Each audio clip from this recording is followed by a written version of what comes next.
Hello दोस्तों, कैसे हैं आप सभी। आशा करते हैं आप सभी अच्छे होंगे, स्वस्थ होंगे और आपकी तैयारी बहुत ज़बरदस्त चल रही होगी। आज हम बात करेंगे एमसीक्यू।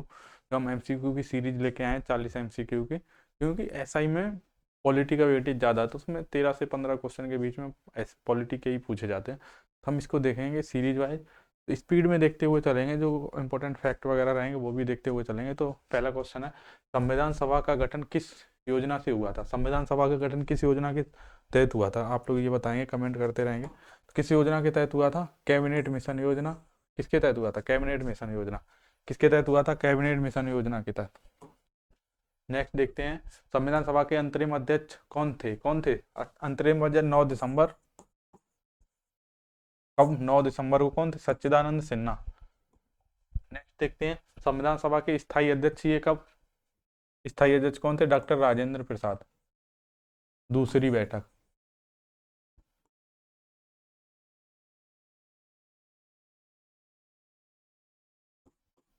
11 दिसंबर को। संविधान मसौदा समिति ड्राफ्टिंग कमेटी के अध्यक्ष कौन थे? डॉक्टर बी आर अम्बेडकर साहब। कौन थे? Doctor B R Ambedkar. Drafting committee जो, उसमें टोटल कितने सदस्य थे? 7 सदस्य। ये भी पूछा जाता है, टोटल कितने सदस्य थे ड्राफ्टिंग कमेटी में? 7 सदस्य थे। संविधान सभा में कुल प्रारंभिक सदस्यों की संख्या कितनी थी? 389। 389 प्रारंभ। जब पाकिस्तान अलग हो गया तो 90 वहां चले गए, तो कितने रह गए फिर यहाँ?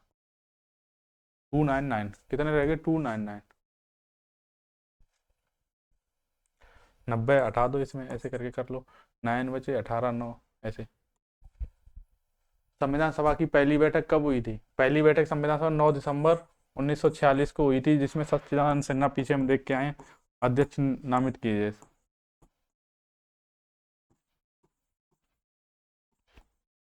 ये कैसे अध्यक्ष थे? अस्थाई थे।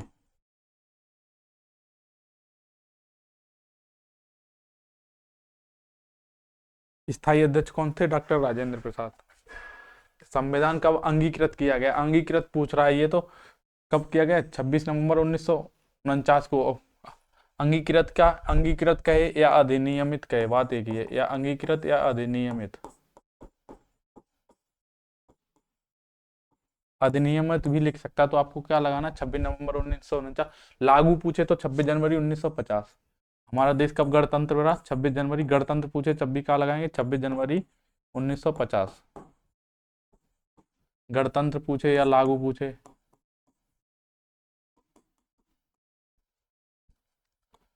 नेक्स्ट क्वेश्चन है, संविधान सभा का निर्माण किस अधिनियम के अंतर्गत किया गया? संविधान कैबिनेट मिशन। इन इसके अंतर्गत किया गया कैबिनेट मिशन। कैबिनेट मिशन कुल कितने सदस्य? 3 सदस्य थे, आप लोग याद रखें। Lord Pethick Lawrence, Stafford Cripps, और एक जो आप लोग कमेंट करके बताएंगे। संविधान सभा ने कुल कितने दिनों तक कार्य किया? कुल कितने? 289। कुल कितने दिनों तक कार्य किया? 289। कुल कितने दिनों तक कार्य किया? 289। पीछे देखेंगे, कुछ गलती हो गई क्या?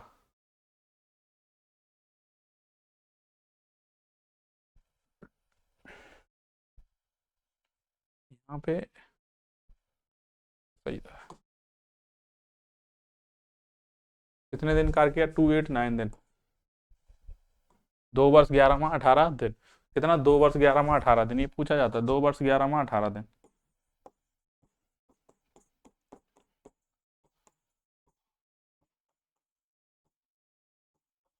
2 वर्ष 11 माह 18 दिन। भारतीय संघ की स्थापना किस अनुच्छेद के तहत हुई? संघ संघ किस में दिया? आर्टिकल 1 में। भारत कितने राज्यों और केंद्र शासित प्रदेशों में विभाजित है? 28 राज्य, 8 केंद्र शासित। वर्तमान में 2025 अभी तक कितने ही है? इतने ही है। अनुच्छेद 3 से संबंधित आर्टिकल 3 क्या कहता है?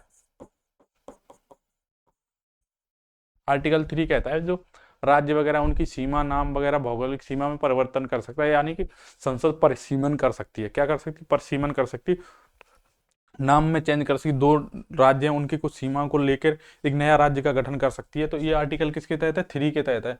कौन कर सकता है ये? राज्यों के गठन और सीमा परिवर्तन। ये है सी, इसका ऑप्शन क्या होगा? सी। भारत राज्यों का संघ होगा, ये किसमें का? आर्टिकल 1। यूनियन ऑफ इंडिया का मतलब क्या है? सभी राज्य और क्षेत्र। सभी राज्य और क्षेत्र। यूनियन ऑफ इंडिया का मतलब, हमने लेक्चर आप 1 देखेंगे, उसमें डिटेल में समझाया है, जिन लोगों को समझ ना आए वो लेक्चर देख लेंगे आप लोग। संसद किसकी सहमति के बिना राज्य की सीमा में बदल सकती है? राज्य विधायिका, और राज्य विधायिका के पास भेजती है। संसद क्या है, मान लो किसी राज्य की सीमा या नाम में परिवर्तन करना है तो राज्य विधायिका के पास भेजेगी। राज्य विधायिका क्या करेगी, राज्य विधायिका इसको अनुमोदन करेगी। क्या करेगी, अनुमोदन करेगी।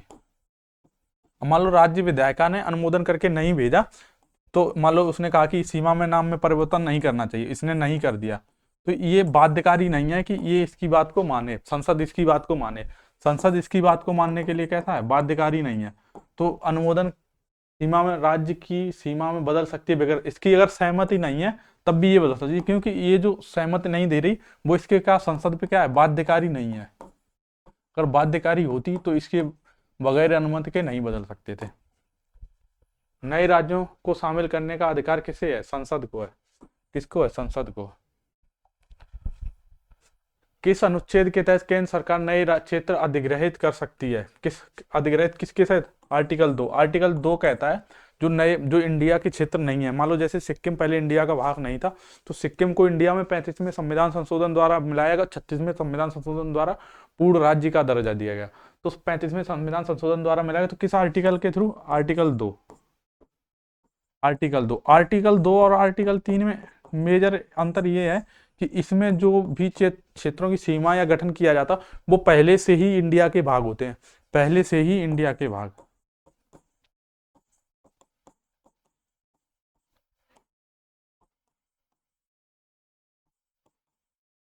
ये पहले से इंडिया के भाग नहीं होते हैं, ये नहीं होते हैं, पहले से इंडिया के भाग नहीं होते हैं। एग्जाम्पल जैसे सिक्किम को इंडिया में मिलाया गया, किसके आर्टिकल के थ्रू, आर्टिकल 2। इसमें एग्जाम्पल लिख लेंगे आप लोग, जैसे उत्तराखंड का गठन किया गया था, उत्तर प्रदेश के 13 पहाड़ी राज्यों को हटा के उत्तराखंड हो गया, झारखंड हो गया, ये सारे। अनुच्छेद 4 किससे संबंधित है, अनुच्छेद 4 सीमा परिवर्तन पर कानून, जो आर्टिकल 3 और 4 हैं, आर्टिकल 2 एंड 3, इनमें ये बताता है कि जो भी संशोधन होगा, जो भी नाम वगैरह सीमा में परिवर्तन होगा वो साधारण विधि द्वारा होगा, ना कि संविधान संशोधन द्वारा, साधारण विधि द्वारा। आर्टिकल 4 मूलतः ये कहता है। केंद्र शासित प्रदेशों का उल्लेख संविधान के किस भाग में दिया गया, भाग 3 में। नागरिकता, नागरिकता अनुच्छेद किससे संबंधित है, नागरिकता अनुच्छेद किससे संबंधित है, आर्टिकल 5 से लेकर 11 तक दिए गए, आर्टिकल 5 से लेकर 11 तक दिए गए भाग 2 में।